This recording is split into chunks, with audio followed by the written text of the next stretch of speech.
the mailman discovered a yellowed letter beneath the cabinet. Written on the envelope in a child's clumsy handwriting were the words, "To Grandpa." Memories of that day slowly came flooding back to him. A young boy had carefully handed him the letter, but, busy as he was, the mailman hadn't noticed a gust of wind blow it under the cabinet, leaving it undelivered all those years. After reading the letter's contents, the mailman decided to send a long overdue reply on behalf of the boy's grandfather. He made a series of phone calls and finally located the boy, who was now all grown up. He wrapped a bicycle as a Christmas gift and set out on a long journey. It turned out that the boy, back then, hadn't understood the meaning of heaven and simply thought his grandfather had gone to a faraway place. He had written the letter to remind his grandfather not to forget the Christmas gift he had promised, a brand new bicycle. The mailman left the long-awaited letter and the bicycle at the doorstep, then rang the doorbell. The young man stepped outside and picked up the letter. It read, "Here's the Christmas gift I promised you. I am so sorry it took me this long to reply. Love, Grandpa." He gazed up at the night sky, feeling as though his grandfather was watching him at that very moment. He gave the bicycle to his own daughter, passing on the love he had received from his grandfather and the mailman.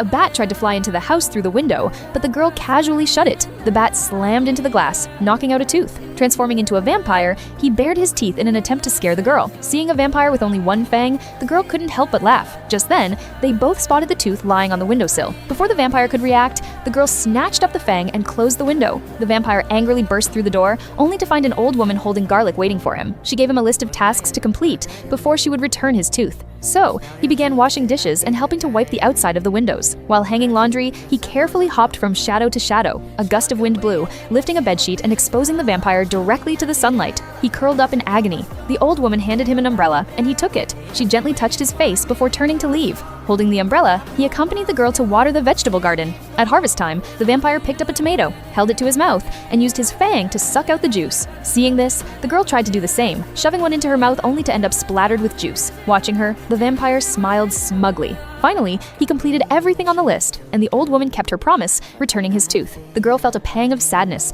as she watched the vampire transform back into a bat and fly away. Back at the castle, the vampire sat up in his coffin and gazed at the umbrella. Meanwhile, on the street, the girl was arranging vegetables on a shelf. She picked up the drained tomato and fell into deep thought. Suddenly, a familiar figure appeared beside her. It was the vampire, shielding himself from the sun with the umbrella. Both the girl and the old woman were overjoyed to see him return. A gentle smile spread across his haughty face.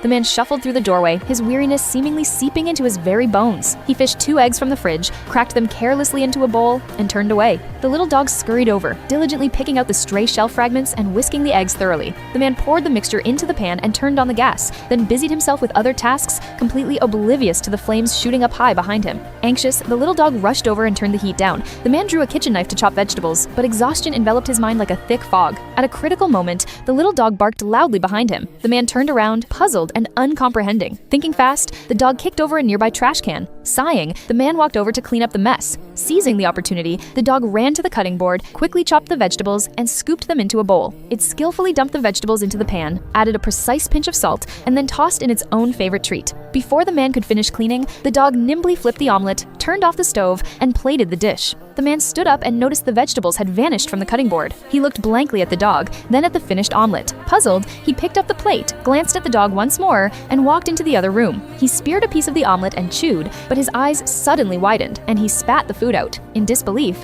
he turned to look at the bag of dog food under the counter, then glanced back at the dog. The dog met his gaze with a proud, affirmative look. He gathered the dog in his arms, planted a deep kiss on it, and fed the bitten omelet to the dog.